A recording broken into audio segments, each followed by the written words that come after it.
Hello बच्चों, कैसे आप सभी। आप सभी का फिजिक्स मंत्रा में स्वागत है। माय नेम इज जय चौहान, फिजिक्स फैकल्टी। और आज हम लोग शुरू करने वाले हैं कोलिजन, है ना। कंपटीशन के बिहाफ पे अच्छा टॉपिक है। यहाँ से मान लीजिए कम से कम 1 से 2 क्वेश्चन आते हैं, चाहे वो नीट हो चाहे आपका आईटी हो, है ना। तो कोलिजन का मतलब एक सिंपल से लैंग्वेज में अगर इसको हम एक्सप्लेन करना चाहें, कोलिजन का मतलब होता है दो बॉडी का आपस में टकराना। कोलिजन का मतलब क्या है? दो बॉडी का आपस में टकराना, है ना। अब कोलिजन 3 तरह का यहाँ पर डिसाइड हुआ, जैसा कि पहला हम देख रहे हैं इलास्टिक कोलिजन, दूसरा क्या है इनइलास्टिक, तीसरा क्या है परफेक्टली इनइलास्टिक कोलिजन, है ना। तो कोलिजन की बेसिक डिफिनीशन क्या होती है? बेसिक डिफिनीशन ये है कि दो बॉडी का आपस में टकराना क्या कहलाएगा? कोलिजन। कोलिजन के जो प्रकार होते हैं हमारे पास इलास्टिक कोलिजन है, इनइलास्टिक है और परफेक्टली इनइलास्टिक कोलिजन है। अच्छा, एक बात यहाँ पर फिक्स है कि जब भी कोलिजन शब्द होगा वहाँ पर कुछ हो ना हो, लेकिन यहाँ पे law of conservation of linear momentum की बात होनी तय है। कोलिजन वर्ड कहीं पर भी आपको दिखेगा, कोलिजन का मतलब है कि यहाँ पे बात किसकी होने जा रही होगी? Law of conservation of linear momentum. ये की पॉइंट है हमारा, law of conservation of linear momentum.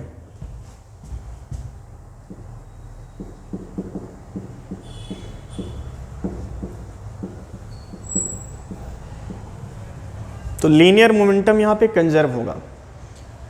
अब कोलिजन तीनों में है, चाहे वो इलास्टिक की बात हो, चाहे वो इनइलास्टिक हो, चाहे परफेक्टली इनइलास्टिक हो। थोड़ी बहुत यहाँ पे डिफरेंस आएंगे इनमें, बट एक चीज़ कॉमन होगी तीनों में, that is law of conservation of linear momentum. तीनों में क्या लागू होगा? Law of conservation of linear momentum. अब इलास्टिक कोलिजन हम कैसे पहचाने? इलास्टिक कोलिजन होता क्या है? इनइलास्टिक कोलिजन कितना डिफरेंट है इलास्टिक कोलिजन से और कितना डिफरेंट है परफेक्टली इनइलास्टिक कोलिजन से। तो सबसे पहला पॉइंट यहाँ पर ये होगा कि इन तीनों में क्या चीज़ वैलिड होगा? Law of conservation of linear momentum, ये यहाँ पे लागू हो जाता है। इनइलास्टिक कोलिजन की बात करें, यहाँ पर भी law of conservation of linear momentum जो होता है वो वैलिड होता है, और यहाँ पर भी law of conservation of linear momentum valid होता है। ये पहला पॉइंट हो गया हमारा। इलास्टिक कोलिजन में होता क्या है कि जो काइनेटिक एनर्जी होती है उसमें कोई चेंज नहीं आता है। टक्कर के पहले और टक्कर के बाद टोटल काइनेटिक एनर्जी में कोई चेंज नहीं आएगी। हालांकि यहाँ पर पोटेंशियल एनर्जी कोई बात हमको करनी ही नहीं है। तो काइनेटिक एनर्जी अगर चेंज नहीं हो रही है तो आप कह सकते हैं टोटल एनर्जी में कोई चेंज नहीं होगा, क्योंकि टोटल एनर्जी यहाँ पर किस फॉर्म में दिखेगी? काइनेटिक एनर्जी फॉर्म में। तो इलास्टिक कोलिजन में टोटल एनर्जी जो होगी वो होगी कांस्टेंट।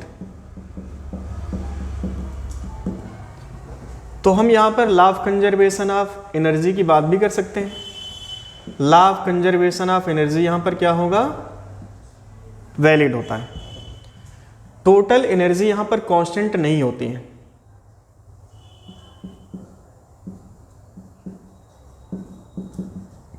टोटल एनर्जी यहां पर कांस्टेंट नहीं होगी। तो यहां पर law of conservation of linear momentum जो है, sorry, law of conservation of energy जो है यहां पे नहीं लागू हो पाएगा। Law of conservation of energy यहां पे नहीं लग पाता है। परफेक्टली इनइलास्टिक कोलिजन में भी सेम वर्ड हम लिखेंगे कि यहां पे जो है टोटल एनर्जी कांस्टेंट नहीं होती है, therefore law of conservation of energy यहाँ पर हम नहीं लगा सकते। ये बेसिक डिफरेंस हो गया इलास्टिक, इनइलास्टिक और परफेक्टली इनइलास्टिक में। कोलिजन कोई सा भी है, हर एक कोलिजन में क्या चीज़ लागू होती है? Law of conservation of linear momentum. क्या चीज़ नहीं लागू हो पाएगी? That is called law of conservation of energy. क्योंकि यहाँ पर टोटल एनर्जी में कोई चेंज नहीं होगा, यहाँ पर टोटल एनर्जी चेंज होगी, इनिशियल कुछ और होगा, फाइनल कुछ और होगा। एक और डिफरेंस यहाँ पर जनरेट होता है इन सभी के बीच में, that is coefficient of restitution. आगे हम इस पर चर्चा करेंगे कोएफिशिएंट ऑफ रिस्टिट्यूशन क्या होता है। तो अगर हम बात करें कोएफिशिएंट ऑफ रिस्टिट्यूशन की, तो इलास्टिक कोलिजन के लिए इक्वल टू होता है 1, और इनइलास्टिक के लिए जो होता है वो, अगर हम परफेक्टली की बात करें तो ये होता है इक्वल टू 0, और यहाँ पर ई का जो वैल्यू होगा वो 1 से कम होगा, 0 से अधिक होगा। तो ये बेसिक डिफरेंस हो गया इलास्टिक, इनइलास्टिक और परफेक्ट इनइलास्टिक कोलिजन के बीच में, है ना। तो ये बेसिक डिफरेंस है, जहाँ पर हमें थोड़ा सा अगर कोई ये कहे कि इनके बीच में क्या डिफरेंस है और क्या सिमिलरिटी है। सिमिलरिटी यहाँ पर क्या कि इन सभी में क्या चीज़ लागू हो पा रहा है, law of conservation of linear momentum, है ना। तो चलिए स्टेप बाय स्टेप हम सीखते हैं कि इलास्टिक कोलिजन होता क्या है।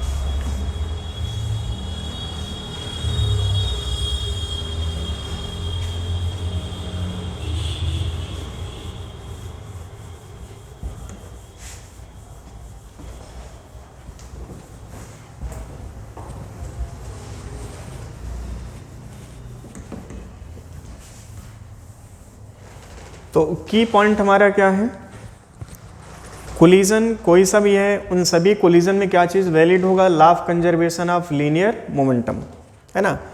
तो हमें यहाँ पर डिटेल में जाकर के पढ़ना है इलास्टिक कोलिजन और इन इलास्टिक कोलिजन। और इसी के यहाँ पर आपका जो क्वेश्चन बनता है सबसे ज़्यादा बनता है इलास्टिक कोलिजन में, फिर उसके बाद आता है आपका perfectly in elastic collision.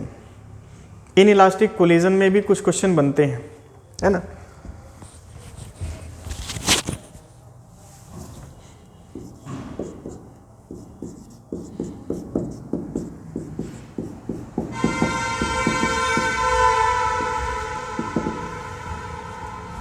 Collision का मतलब क्या हमने सीखा, कोलिजन का मतलब कि एक बॉडी का दूसरी बॉडी से टकराना। अभी जो टक्कर होती है एग्जैक्ट सेंटर ऑफ मास पे होनी चाहिए। जैसे मान लेते हैं कोई बॉडी है, एक कोई दूसरी बॉडी है, इनका मास m1 m2 दिया हुआ है ना। m1 मास के पास मान लेते हैं वेलोसिटी है u1 और m2 मास का वेलोसिटी है u2। ये कोलिजन के पहले की बात है। मान लेते हैं इनके बीच कोलिजन हो चुका है। कोलिजन के बाद m1 की जो वेलोसिटी है बन चुकी है v1 और m2 की जो वेलोसिटी बन चुकी है वो v2। अच्छा, एक चीज़ यहाँ पर हमको दिख रही है कि यहाँ पर कोलिजन 1 डायमेंशन है। पर्टिकुलर हॉरिजॉन्टल एक्सिस में ही सबके पास लीनियर मोमेंटम है, कोलिजन के पहले भी और कोलिजन के बाद भी है ना। तो इसको हम कहते हैं हेड ऑन इलास्टिक कोलिजन। ये इलास्टिक कोलिजन है बट इसके भी 2 पार्ट होते हैं। पहला पार्ट होता है head on elastic collision, head on elastic collision, या आप इसको 1 डायमेंशन कोलिजन भी कह सकते हैं। आई बात समझ में। अच्छा, यहाँ पर हम अगर यूज करना चाहें law of conservation of linear momentum, चूंकि यहाँ पर कोलिजन शब्द है मतलब कि law of conservation of linear momentum क्या होगा, वैलिड होगा। तो ये बात कब की है, कोलिजन के पहले की। ये बात हो रही थी बिफोर कोलिजन। बहुत मन से सुनिएगा, चूंकि एक क्वेश्चन से 1 से 2 क्वेश्चन मान लो नीट में आने हैं और आईटी में भी क्वेश्चन बन जाता है इस पे। और ये बात हो रही आफ्टर कोलिजन की। तो एक चीज़ यहाँ पर कांस्टेंट होगी, that is law of conservation of linear momentum. वो चीज़ यहाँ पे हमें लगाना पड़ेगा। तो लीनियर मोमेंटम क्या होता है, मास इनटू वेलोसिटी, है ना। तो initial linear momentum is equal to final linear momentum. Initial है कितना बोले, m1 के पास कितना है, m1 u1, m2 के पास कितना बोले, m2 u2। आफ्टर कोलिजन की बात करें, कोलिजन के बाद कितना मोमेंटम हो चुका है बोले, m1 v1 plus m2 v2।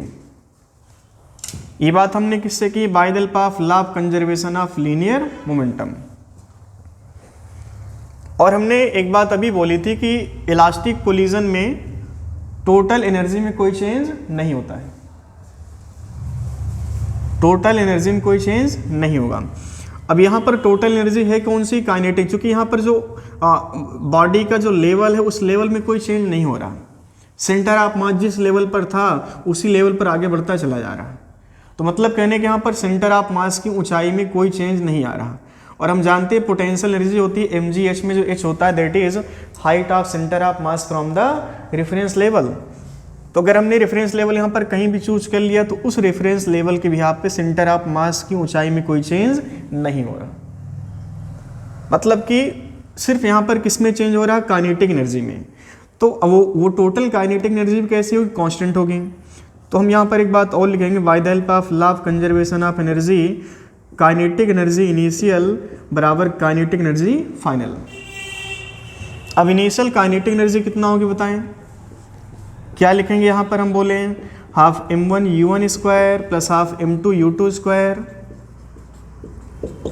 Is equal to क्या लिखेंगे बोले, कोलिजन के पहले और कोलिजन के बाद क्या लिखेंगे बोले, हाफ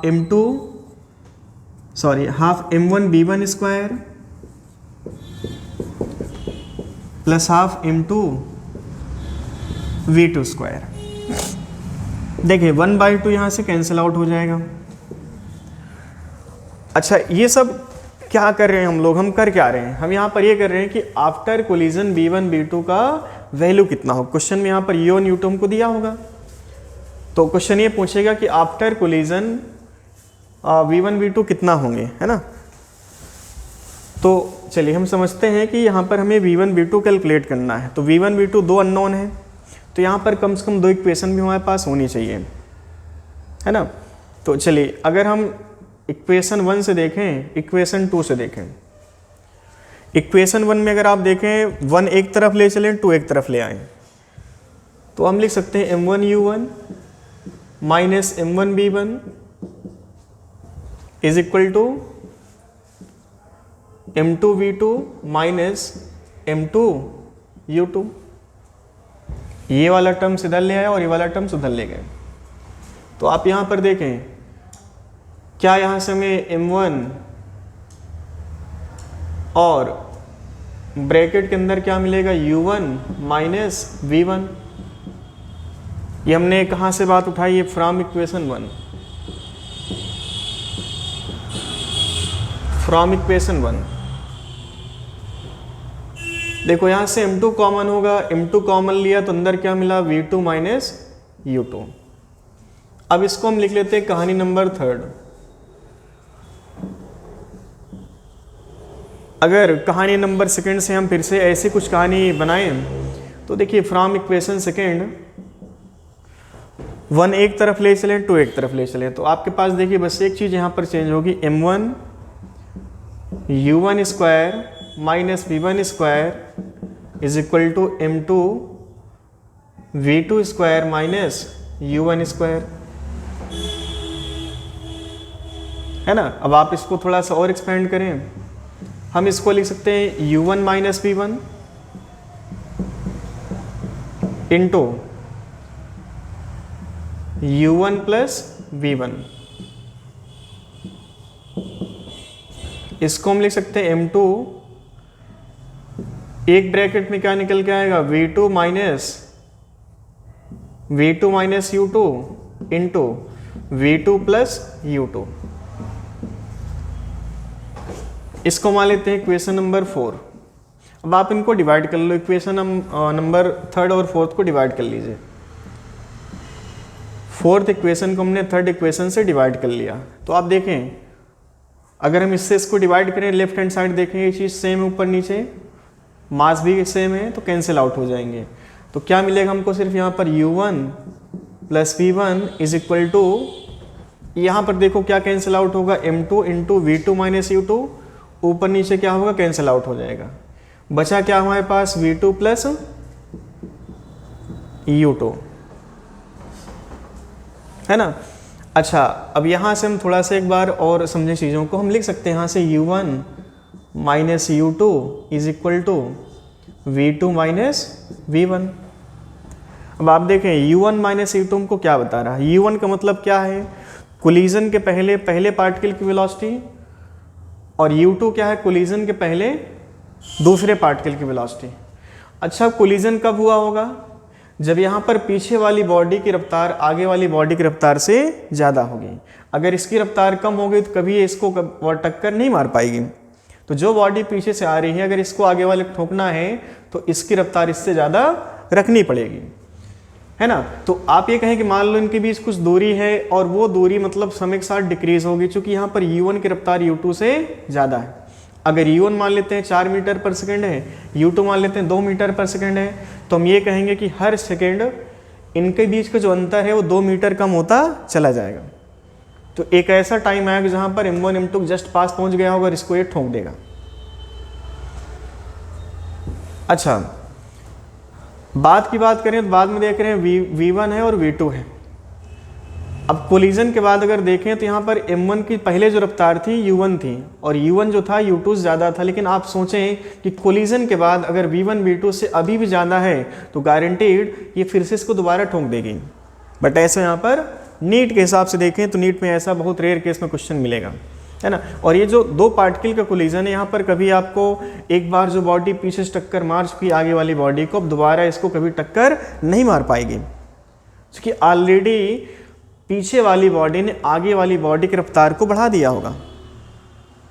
अब ये थोड़ा समझने वाली बात है कि रफ्तार बड़ी कैसे होगी, रफ्तार कैसे बढ़ सकती है, ड्यू टू सम फोर्स।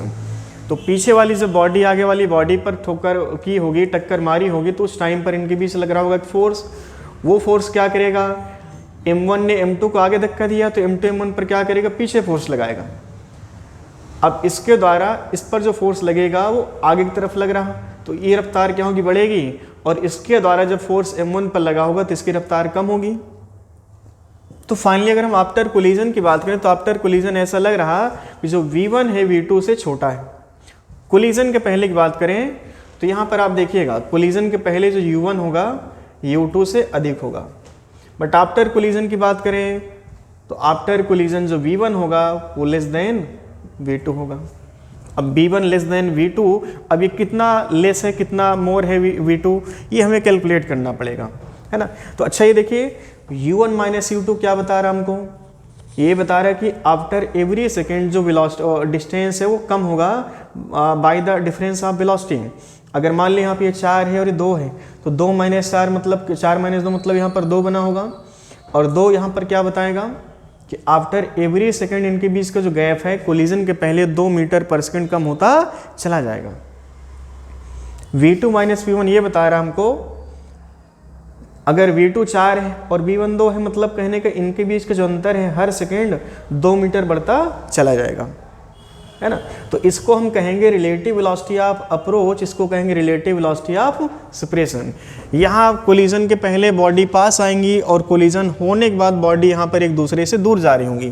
तो जब पास आएंगी तो हम कहेंगे अप्रोच, जब दूर जाएंगे तब हम क्या कहेंगे, इनको सेपरेशन कहेंगे, है ना। तो this one is relative velocity of approach, इसको हम क्या कहेंगे, रिलेटिव वेलोसिटी ऑफ अप्रोच। और ये किसके बराबर है, रिलेटिव वेलोसिटी ऑफ सेपरेशन के। अगर कोलिजन के पहले हर सेकंड 2 मीटर के हिसाब से अंतर कम हो रहा था तो कोलिजन के बाद हर सेकंड 2 मीटर के हिसाब से इनके बीच का अंतर बढ़ता चला जाएगा, तब ये यहाँ पर बराबर ही है। इसको हम लिखेंगे relative velocity of separation, relative velocity of separation,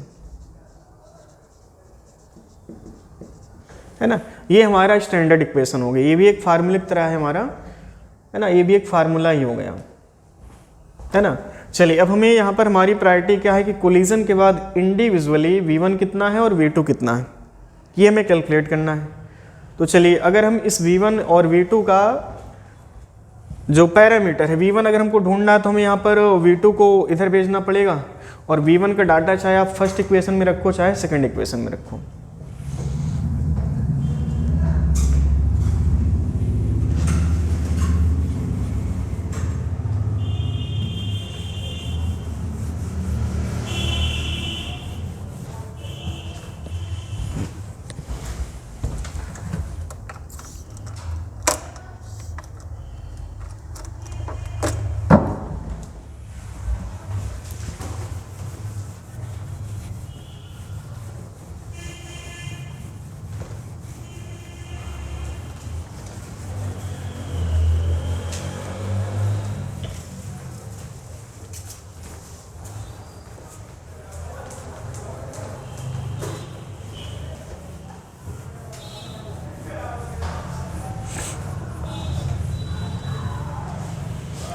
चलिए अब हमारे पास एक इक्वेशन है जहाँ पर v1 v2 है, और यहाँ पर देखें थर्ड इक्वेशन के पास अगर हम चलें, चाहे थर्ड इक्वेशन की बात करें, चाहे इससे पहले हमने क्या लिखा था फोर्थ इक्वेशन, ये फोर्थ इक्वेशन है, चाहे यहाँ पर आओ चाहे यहाँ पर आ जाओ आप।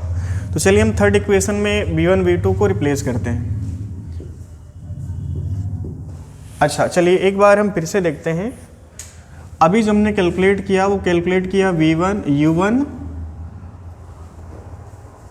Minus v2 u2 is equal to क्या है v2 माइनस v1 है।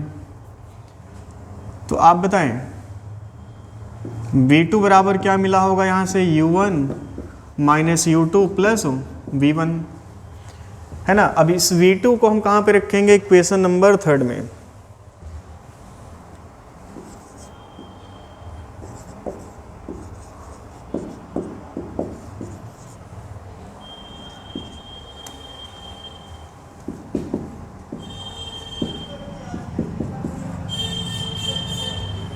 तो थर्ड इक्वेशन क्या हमारे पास देखें, m1 u1 minus v1 is equal to m2 v2 minus u2। v2 replace करना आपको, यहाँ से लिखेंगे m1 u1 minus m1 v1 is equal to m2 v2। v2 की जगह पर क्या रखेंगे, पहले v2 का डाटा आप रख लें, बोलें u1 minus u2 plus v1, बोलें माइनस का u2। m2 अंदर भेजें, क्या मिला यहाँ से m1 u1 minus m1 v1 m2 u1 minus m2 u2 plus m2 v1 minus m2 u2। चलिए यहाँ पर क्या चीज़ अननोन है, सिर्फ v1, बाकी u1 u2 हमको पहले से गिवन है, तो v1 एक तरफ ले चलते हैं, बाकी जो कूड़ा है एक तरफ ले आते हैं। m2 u1 है ना, तो m2 u1 है और यहाँ पर m2 u2 है। चलिए समझते हैं इसको, ये पैरामीटर आप इधर ले आओ, m1 u1 minus m2 u1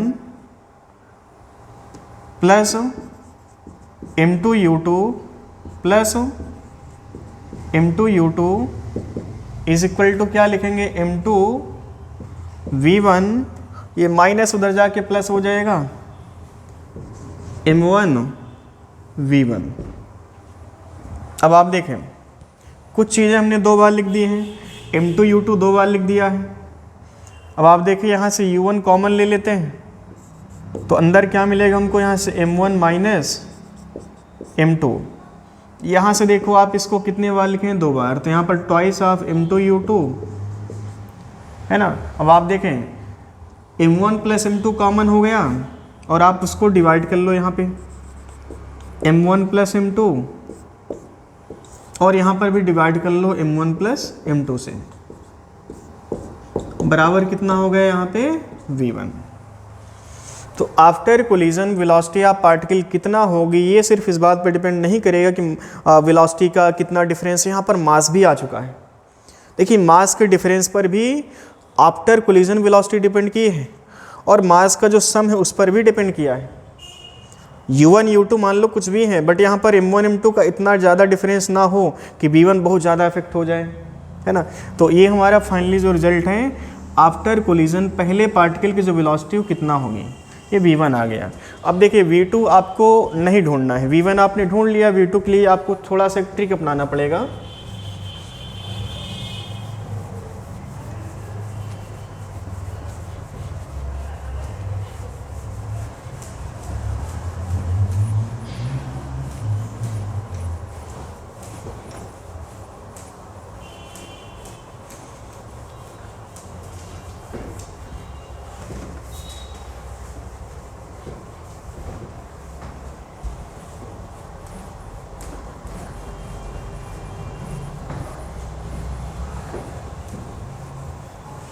चलिए अब हमें v2 कैलकुलेट करने के लिए हमें ज़्यादा मेहनत नहीं करनी है, हमने v1 कैलकुलेट कर लिया। अब आपको करना क्या है, v2 फाइंड आउट करने के लिए हमें क्या करना पड़ेगा,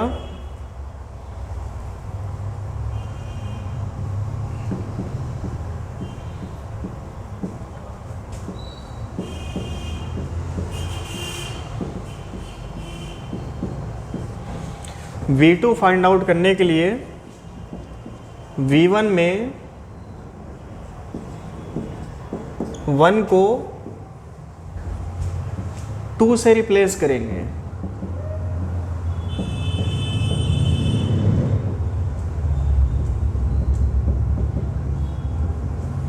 तो V2 फाइंड आउट करने के लिए ज़्यादा आपको मेहनत नहीं करना है, बस करना है क्या, V1 का जो फार्मूला है वहाँ पर क्या करना, 1 को 2 से रिप्लेस कर लो। अब ये 1 को 2 से रिप्लेस करने का मतलब क्या है, देखिए V1 का हमारे पास वो फार्मूला है। चलिए V1 हम लिखते हैं। V1 हमने लिखा M1 minus M2 by M1 plus M2 और इंटू क्या है यहाँ पे U1 है, plus twice M2 U2 by में क्या यहाँ पर बोले M1 प्लस M2 है। अब आप समझें, हमें लिखना क्या यहाँ पर V2। तो V2 लिखने के लिए बस करना क्या है कि इस फार्मूले में जहाँ पर 1 दिख रहा है वहाँ पर 2 लिखते चले जाओ। यहाँ पर देखो 1 दिख रहा है, हम इसको क्या लिखेंगे 2, M2 माइनस M1।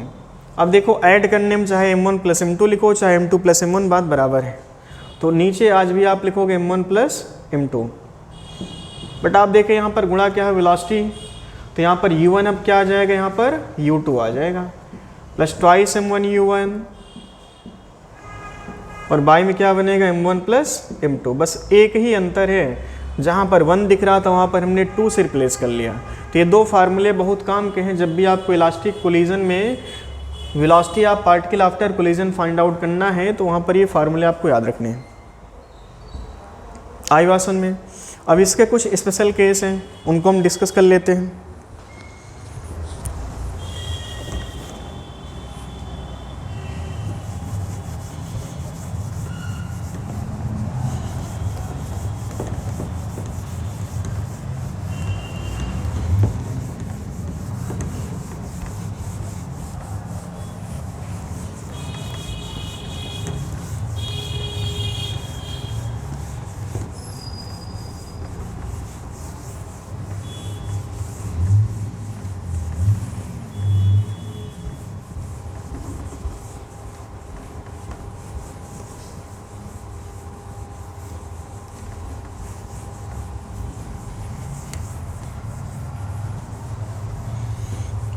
M1 और M2 में M1 का मतलब है कि जो बॉडी टक्कर कर रही है और M2 का मतलब है कि टक्कर खाने वाली है ना। जो बॉडी टक्कर कर रही है उसको हमने M1 नाम दिया और जो बॉडी टक्कर खा रही है उसको हमने M2 नाम दिया है। अब आप इमेजिन करो कि मान लो अगर कोलिजन साइकिल और ट्रक के बीच हो गया। थोड़ा समझिए, अगर मान लो यहाँ पर एक साइकिल है और पीछे से एक ट्रक आ रहा है,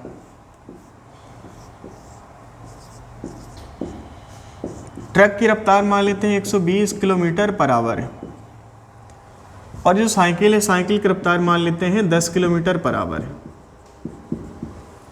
अब एक बात तो पता है कि पीछे वाली बॉडी की रफ्तार आगे वाली बॉडी की रफ्तार से ज़्यादा है, तो पीछे वाली बॉडी क्या करेगी, आगे वाली बॉडी को ठोक देगी। अब आफ्टर कोलिजन आप बताएं, ट्रक की रफ्तार में क्या कोई चेंज आएगा? जब कोई भारी भरकम चीज़ किसी हल्की चीज़ से टकराती है तो भारी भरकम चीज़ पर कोई ज़्यादा फर्क नहीं पड़ता है, लेकिन जो छोटी ऑब्जेक्ट है उस पर बहुत बड़ा चेंज आएगा। आप समझे, जब ये 120 का ट्रक हो 10 वाली साइकिल को ठोकेगा तो भाई साहब ये जब ट्रक हो, ट्रक में तो कोई चेंज आया नहीं, लेकिन साइकिल जो है ना बिल्कुल जहाज़ बन जाएगी भाई साहब। आप समझिए, साइकिल की जो रफ्तार होगी 230 किलोमीटर पर आवर, इस साइकिल की रफ्तार हो गई भाई साहब। 10 की साइकिल अब कितने की साइकिल बन चुकी है, 230 की, मतलब ये जहाज़ बन गया। अब ये कैसे हुआ? अब यहीं पर आप ये कहें कि मान लो अगर इसके उल्टा हम चलें कि मान लो अगर यहाँ पर साइकिल वाले ट्रक वाले को ठोक दिया तो साइकिल में ही तो चेंज आएगा, ट्रक में कोई चेंज नहीं आएगा। तो कोलिजन के बाद रफ्तार में क्या चेंज आएगा वो इस बात पर भी डिपेंड करता है कोलिजन करने वाली और कोलिजन खाने वाली बॉडी का मास क्या है, इन बातों पर भी डिपेंड करेंगी चीज़ें। तो यही कुछ स्पेशल केस हम डिस्कस करने जा रहे हैं। अभी जैसे हमने यहाँ पर साइकिल की रफ्तार 10 थी, हमने यहाँ पर कोलिजन के बाद 230 लिख दिया है। अब ये कैसे लिखा इस पर भी हम चर्चा कर लेते हैं।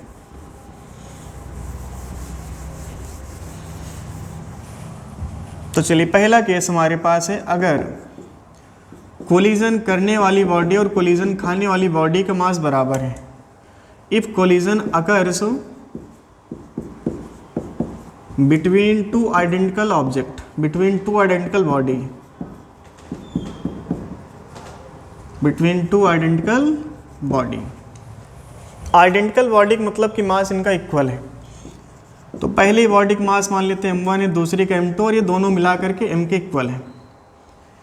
अब कोलिजन के पहले देखो, अगर मान लो ये बॉडी 1 है, मास m है, इसके पास रफ्तार u1 है, ये भी मास m बट इसकी रफ्तार u2 है। आफ्टर कोलिजन मास तो सेम ही है बट वेलोसिटी यहाँ पर चेंज हो गई, है ना। अब थोड़ा समझते हैं, फार्मूला हमें फिर से यूज करना है। v1 और v2 के फार्मूला आपको याद रखना है। आप देखो v1 कितना होगा, v1 में देखें आप m1 minus m2 by m1 plus m2 है, और मास तो इक्वल है। मास जब इक्वल होगा तो ये पैरामीटर कितना हो जाएगा, 0 इंटू समथिंग क्या होगा, 0। फाइनली आप वहाँ पर देखें 0 plus twice m into u2, और बाई में क्या बन जाएगा 2m, खत्म। बोलो क्या मिला, u2। चलिए v2 कैलकुलेट करें हम। v2 में भी आप देखें m2 माइनस m1 है और मास यहाँ पर इक्वल है, तो फाइनली इनका जो डिफरेंस होगा 0 आ जाएगा।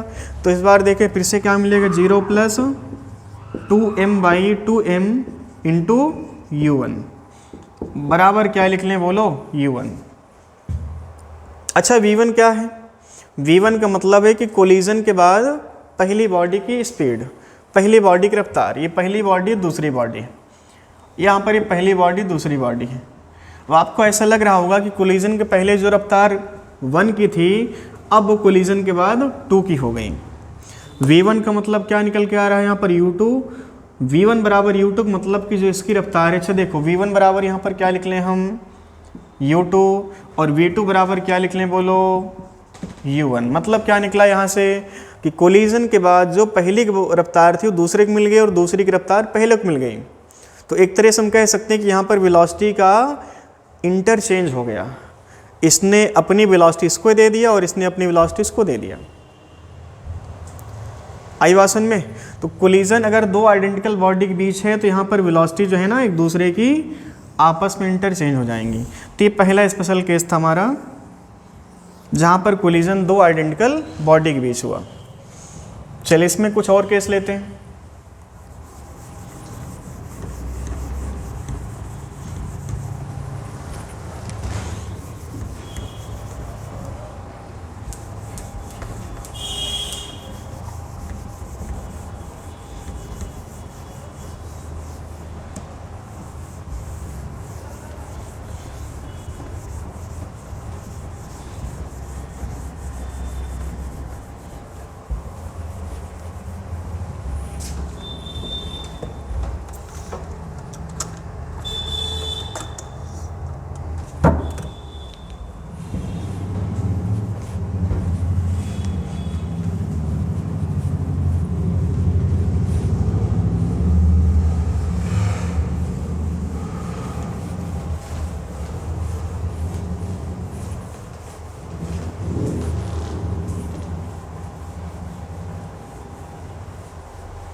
चलिए अगला केस हमारा स्पेशल का है।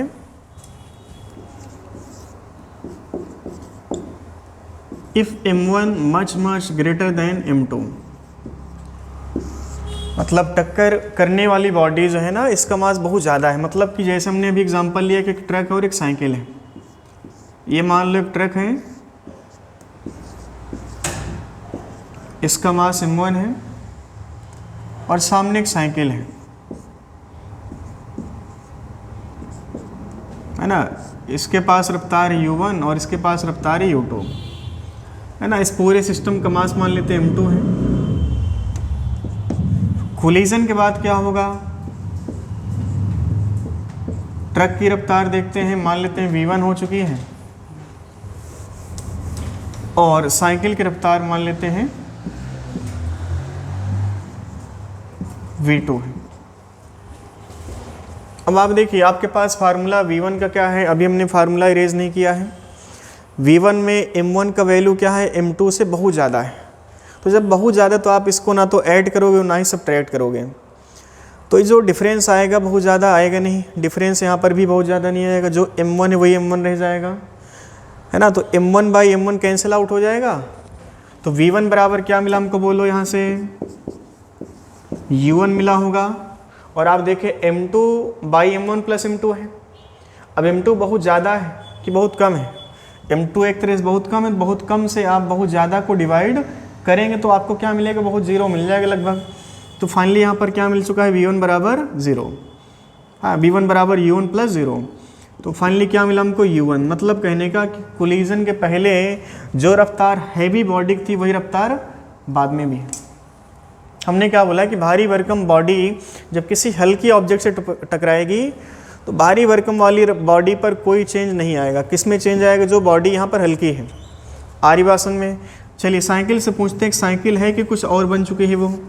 अभी हमने जैसे बोला कि साइकिल ना रही, वो जहाज़ बन गई है। देखें कैसे जहाज़ बनी होगी। V2 बराबर क्या लिखें, देखो M2 माइनस M1 है, हम इस बार किसको छोड़ेंगे, M2 को। तो देखिए माइनस M1 बचा होगा और बाई में क्या बचा होगा, M1 इंटू U2 प्लस, अब इस बार मल्टीप्लिकेशन में क्या है, M1 है, हैवी बॉडिक मास है, और नीचे यहाँ पर देखो हैवी बॉडिक मास प्लस हल्की बॉडिक मास है। तो फाइनली आप हल्की बॉडिक मास को ऐड नहीं कर सकते हैं, तो आप नीचे क्या लिखेंगे, बोलो नीचे आप M1 ही लिखोगे।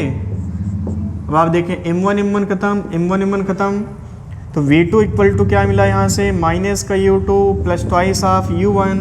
अगर हम इसको देखें तो V2 इक्वल टू क्या दिखेगा हमको, ट्वाइस ऑफ U1 माइनस का U2। हमने अभी यही बोला कि अगर ट्रक की रफ्तार 120 है तो 120 गुणा 2 कितना हो गया, 240। और साइकिल की रफ्तार कितना थी, 10, 240 माइनस 10 कितना हो गया, 230, है ना। तो अगर ये हैवी बॉडी के बीच की बात हुई तो फाइनली यहाँ पर हैवी बॉडी के रफ्तार में कोई चेंज नहीं आएगा।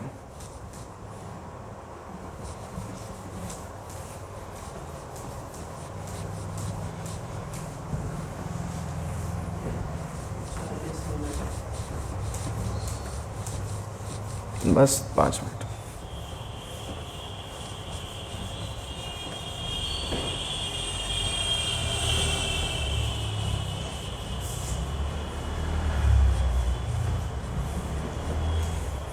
चलिए अगर हम मान लेते हैं कि कोलिजन यहाँ पर कुछ इस तरह से हो रहा है कि बॉडी का मास बहुत ज़्यादा और बहुत कम है ना।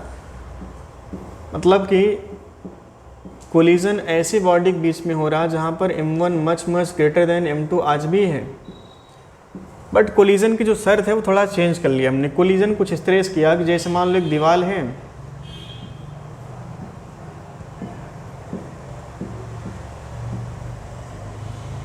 और सामने इसको एक हल्की बॉडी आ रही है, इसका मास मान लो M2 है, ये दीवार है और इसको आप मान लीजिए एक बॉल है ना। दीवार के पास मान लेते हैं रफ्तार U1 है और गेंद की रफ्तार है U2। अब आप समझिए हमने कोलिजन जो डिफाइंड किया था, कोलिजन यहाँ पर जो हमने सोचा था वो कोलिजन वन डायरेक्शन था। यहाँ पर सेम डायरेक्शन की बात हुई थी, यहाँ पर कैसे कोलिजन हो रहे हैं, अपोजिट डायरेक्शन में। तो हमारे पास इसका फार्मूला नहीं, हमारे पास किसका फार्मूला था, collision when the body moving in same direction, but यहाँ पर क्या है, अपोजिट डायरेक्शन है। तो आपको करना क्या है, किसी एक बॉडी की रफ्तार को अपोजिट कर लो। अगर हम इसको थोड़ा चेंज करें तो दीवार की रफ्तार राइट हैंड साइड ही रखेंगे। बस करना क्या, यहाँ पे गेंद की रफ्तार को अपोजिट कर लेना है। अब गेंद अगर ऐसे आ रही थी प्लस U2 था, अपोजिट जाएगी तो यहाँ पर बन जाएगा माइनस U2। फिर से आपको यहाँ पर फार्मूला लिखना है, V1 इज इक्वल टू क्या था ये, M1 minus M2 into U1, by में क्या था बोलो, M1 प्लस M2, और यहाँ पर क्या था बोले, ट्वाइस ऑफ M2 U2, और बाई में क्या था, M1 प्लस M2। एक बात पहले से पता है कि भारी भरकम ऑब्जेक्ट में जब कोलिजन होता है तो भारी भरकम ऑब्जेक्ट की वेलोसिटी में कोई चेंज नहीं आता है। आरिवासन में भारी भरकम बॉडी में वेलोसिटी में कोई चेंज नहीं आएगा, है ना। तो m1 m2 बहुत ज़्यादा है। फाइनली यहाँ पर क्या करेंगे, इसको हम छोड़ेंगे तो क्या मिलेगा आपको, बोलो यहाँ पर v1 बराबर क्या लिखेंगे, डायरेक्ट यहाँ से लिख लेते हैं, u1 मिलेगा। ये पैरामीटर क्या हो जाएगा, 0। जो वस्तु हैवी है उसकी वेलोसिटी में कोलिजन के पहले और कोलिजन के बाद में कोई चेंज नहीं आएगा।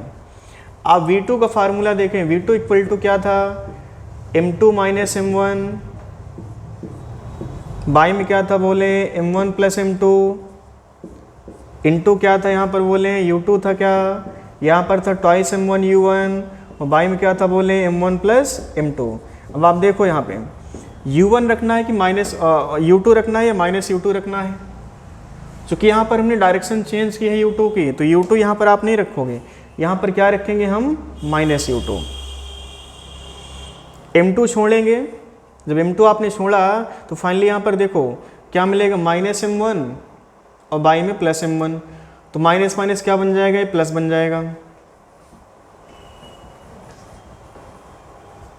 चलिए यहाँ पे देख लेते हैं।